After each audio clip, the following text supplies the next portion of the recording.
This is Dr. Charles Parker, and you're listening to CoreBrain Journal.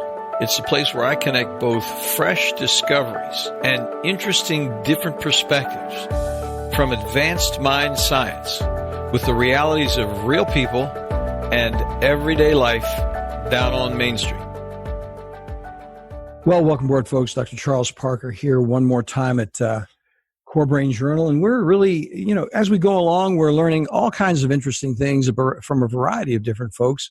Today, we're going to speak to an expert who is an expert on a variety of things, including anxiety and recovery from anxiety. And she's going to talk to us also about the Course in Miracles. So, Corinne Zupko, thank you so much for joining us. I really appreciate it. Thank you so much for having me. I'm really excited to be here.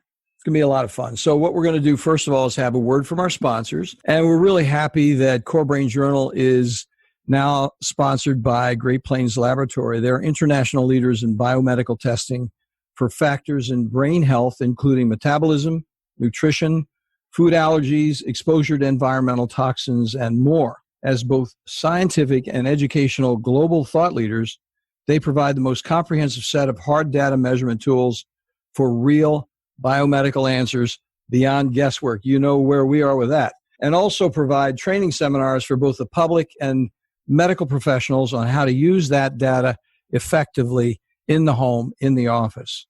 And so check out their website for references and testing materials. And take note of this very cool point. This week, you can enter to win a complimentary organic acids test. It's a comprehensive metabolic test with 75 specific markers, all from one simple urine sample. I have no idea why I'm caught up with this thing. We use it all the time. We love using organic acid tests, and we have had so much good benefit from it. So you can enter to win at the following URL, http://greatplainslaboratory.com/CBJ for CoreBrain Journal. Why not do it today? Let's jump on it. So let's introduce you to Corinne and tell you a little bit about her, and we can go down the road. She is a licensed counselor and mindfulness-based stress reduction teacher. She undertook her study of psychology out of necessity when debilitating anxiety threatened to derail her life. We're going to hear more about that in a minute. Seeking ways to do more than temporarily alleviate her symptoms, Corinne began to study A Course in Miracles.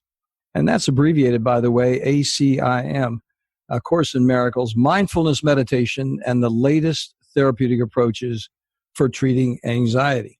As Corinne healed her own mental anguish, she compiled the perception shifting process she describes in the enclosed advanced reading copy, From Anxiety to Love, a Radical New Approach for Letting Go of Fear and Finding Lasting Peace. And by the way, I have to tell you, this book is a very interesting book because it really breaks all this stuff down in great detail. So From Anxiety to Love helps readers learn to undo anxiety-based thinking by internalizing the teachings of ACIM, that's Course in Miracles, fostering mindful shifts in their thoughts and actions, and connecting to their inner therapist, the deeply gratifying, enormously comforting inner voice that affirms our safe oneness with the universe rather than our ego's perception of danger and separation. Whether struggling with everyday stress or near crippling discomfort, readers will find that Corinne's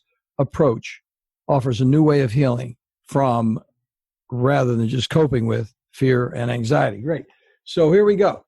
So let's do this, Corinne, if you don't mind. Tell us a little bit about how you got started with this, because, when somebody talks about the Course in Miracles or starts talking about meditation, it really gets kind of deep. So let's take it back to the reality of you and this transformational moment that you had where you began to dig more deeply.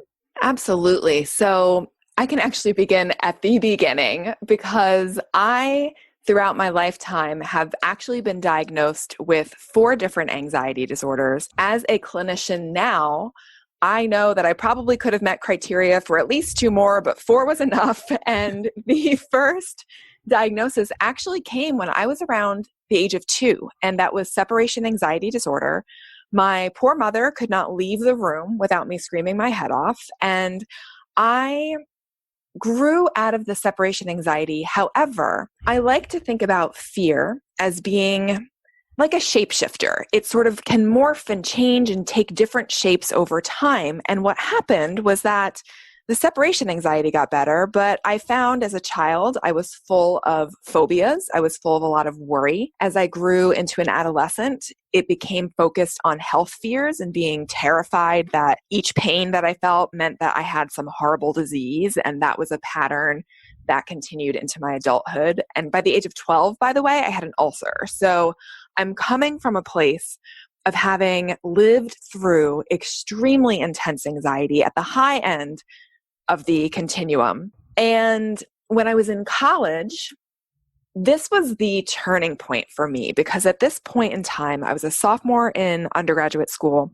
I learned that a student who I did not even know died very suddenly of meningitis. And to somebody who's already hyper attuned to sickness and body things, it just unraveled me. I thought, how can somebody just be okay one night, supposedly at a party, and then dead the next morning? And I remember feeling this flood of stress hormones come through my body, but I talked myself down. I got through the day, went to bed that night, and 3 a.m. the next morning, it was as if I was punched in the stomach with a overwhelming flood of stress hormones. I remember feeling like I couldn't breathe. I thought I was dying. I thought I was having a heart attack. I was shaking and sweating. And I remember climbing down my bunk bed with my knees knocking, my knees shaking. It was almost hard to support my own weight because I felt so shaky. And we didn't have cell phones back then.